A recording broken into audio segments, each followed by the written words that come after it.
छत्रपती शिवाजी महाराज की जय भवानी।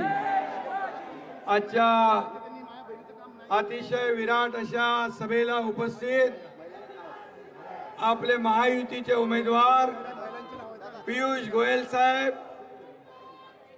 राम नाईक साहेब, गोपाळ शेट्टी साहेब आणि आपले भारतीय जनता पक्षाचे प्रदेश अध्यक्ष बावनकुळे साहेब, प्रवीण दरेकर जी, प्रकाश सुर्वे, गोपाळ शेट्टी साहेब, व्यासपीठावरील सर्व सन्माननीय मान्यवर आणि उपस्थित मोठ्या संख्येने इथे नजर पोचत नाही तिथपर्यंत महिला आघाडी बसलेली आहे। महिला शक्ती, नारी शक्ती, आपल्या सगळ्यांना मी मनापासून खूप खूप शुभेच्छा देतो। खरं म्हणजे आज आणखी एका सभेला मला जायचं आहे, म्हणून मी आपली रॅली पाहिली आहे। पीयूषजी, आपल्याला एवढा प्रचंड असा प्रतिसाद मिळतोय की आपला विजय निश्चित झाला, तर लीड मोजायचं आहे। सगळ्यांना बोलू आपण 7 वाजता सकाळी। आणि म्हणून पीयूषजी केंद्रात काम करताना नेहमी मुंबईची बाजू उचलून धरत होते आणि एक मुंबईकर याचा त्यांना सार्थ अभिमान होता। आणि म्हणून मुंबईसाठी नेहमी काय मिळालं पाहिजे, काय केलं पाहिजे, रेल्वे मंत्री असताना देखील त्यांनी अनेक कामं केली। एसी लोकल पण तुमच्याच काळात आली, तेव्हा काही लोक म्हणाले कशाला एसी लोकल, आता तर एसी लोकल पण फुल भरून व्हायला लागली आहे। आणि म्हणून आज ज्या ज्या खात्यामध्ये तुम्हाला काम करण्याची संधी मिळाली त्या खात्यामधून आपण मुंबई आणि महाराष्ट्रासाठी खूप काय देण्याचा प्रयत्न केलेला आहे। खरं म्हणजे भारतीय जनता पक्षाचे कोषाध्यक्ष असल्यामुळे दिल्लीतून कसे पैसे आणायचे हे आपल्याला माहीत आहे। आणि म्हणून महाराष्ट्राच्या विकासामध्ये आपल्याला नक्की या ठिकाणी जी संधी मिळाली आहे, पुन्हा मंत्री होणार आपण आणि त्या मंत्रिपदाचा वापर मुंबईसाठी तर होईलच, पण महाराष्ट्राच्या सर्वांगीण विकासासाठी देखील होईल, अशा प्रकारचा विश्वास व्यक्त करतो। आज राम नाईक साहेबांचा आशीर्वाद तुमच्या पाठीशी आहे, गोपाळ शेट्टी पण इकडे आहेत, सगळे आमचे प्रकाश आहे, प्रवीण आहे, सगळे लोक इथं आहेत आणि मीनाताई आहेत, आता बावनकुळे पण आलेले आहेत। म्हणजे अख्खा प्रदेश पण आलाय, राज्य पण आलाय। आणि मुख्यमंत्री म्हणून मी आपल्याला एवढंच सांगतो, एक लोकप्रतिनिधी कसा असावा तर पीयूष गोयल यांच्यासारखा असावा, अशा प्रकारचं एक काम आपण केलेलं आहे। आणि त्यामुळे दिल्लीमध्ये देखील मुंबईचा आवाज घुमवला तुम्ही। आणि थांबा ना बाबा, आणि दिल्लीत असं म्हणतात, गोयल बोले और दिल्ली डोले। आणि म्हणून खरं म्हणजे आपण अतिशय अभ्यासूपणे कुठलाही विचार मांडता, आपल्याला मुंबईची खडानखडा माहीत आहे, महाराष्ट्राची पूर्ण माहिती आहे। आणि असा जेव्हा लोकप्रतिनिधी दिल्लीमध्ये जातो, खासदार होतो, आता तुम्ही तेव्हा राज्यसभा होता, आता लोकसभेत जाणार, आता तुम्हाला खूप बोलायला, तुम्हाला उत्तरच द्यायचं आहे। आणि म्हणून मी आपल्याला खूप खूप शुभेच्छा देतो। या देशामध्ये 10 वर्ष मोदीजींनी केलेलं काम, जे काँग्रेसला 50-60 वर्ष करता आलं नाही, ते आपल्या आदरणीय प्रधानमंत्री मोदीजींनी केलेलं आहे।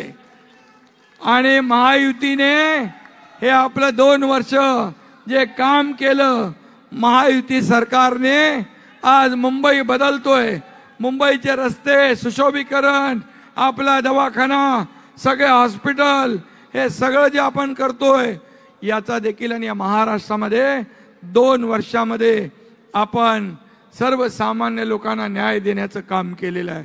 त्यामध्ये शेतकरी, कष्टकरी, कामगार, माझ्या माता भगिनी आणि युवा, ज्येष्ठ सगळ्यांना आपण त्याच्यात घेतलंय। खरं म्हणजे या देशाचे प्रधानमंत्री नरेंद्र मोदीजी यांना आपल्याला 3ऱ्यांदा प्रधानमंत्री करायचं आहे। आणि म्हणून ही निवडणूक फक्त एका मुंबईतल्या मतदारसंघाची नाही, फक्त पीयूष गोयल यांची नाही, तर ही देश घडवणारी निवडणूक आहे। देशाला विकासाकडे नेणारी निवडणूक आहे, देशाच्या प्रगतीची निवडणूक आहे। ही निवडणूक राष्ट्र घडवणारी आहे, ही निवडणूक देशाला महासत्तेकडे नेणारी निवडणूक आहे। आणि म्हणून आदरणीय प्रधानमंत्री मोदी जी यांना आपल्याला फिर एक बार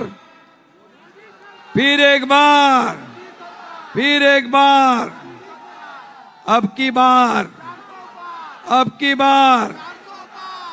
ज्या प्रधानमंत्र्यांना आता पाकिस्तान पण चळाचळा कापतो, ते प्रधानमंत्री, या देशाचे प्रधानमंत्री ज्यांनी 10 वर्षात एकही सुट्टी घेतली नाही, पूर्ण जीवन देशाला समर्पित केलंय।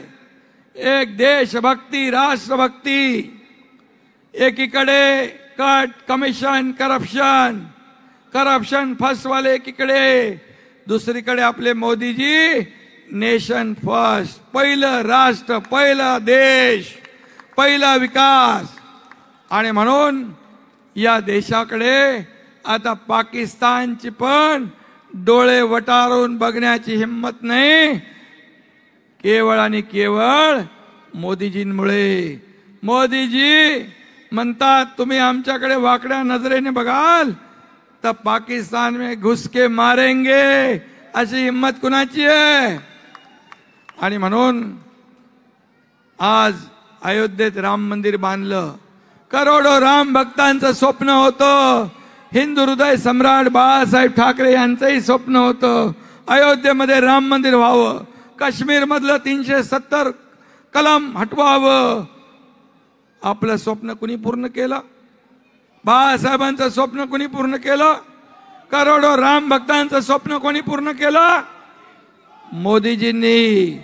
आणि म्हणून जेव्हा राम मंदिराची टिंगल करत होते, मंदिर वही बनाएंगे, तारीख नहीं बताएंगे, पण मोदीजींनी मंदिरही बनवलं, तारीखही सांगितली, उद्घाटनही केलं। आणि म्हणून जय श्रीराम, जय जय श्रीराम। विकास केलाय तो आपल्याला माहीतच आहे, डबल इंजिन सरकार आहे।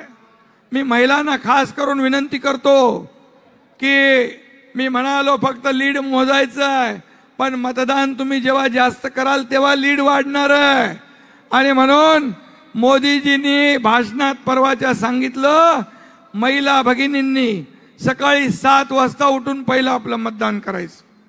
7 मतदानाला गेल्याबरोबर आपल्या घरातल्या सगळ्यांना, अरे बाबा थांबा ना, मतदान सांगू दे, आणि आपल्या घरातल्या सगळ्यांना तयारीत राहायला सांगायचं, मतदान करायचं आहे। तुम्ही गेलात की पाठून आपला सगळा परिवार आला पाहिजे, नाहीतर नाश्ता करतो, जेवतो, मग थोडा आराम करतो, असं केलं तर लीड मिळेल का? आणि म्हणून मोदीजींनी पहिलं काय केलं माहित आहे? नवीन संसद भवन बांधलं, त्याच्यामध्ये पहिला निर्णय काय घेतला?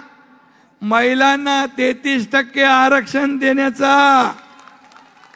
आता पुढच्या वेळेस आम्ही लोक कमी होऊ आणि तुम्ही इकडे वाढाल। आणि म्हणून मोदीजींचा जे काही आपल्याला संदेश आहे तो आपण पाळणार ना।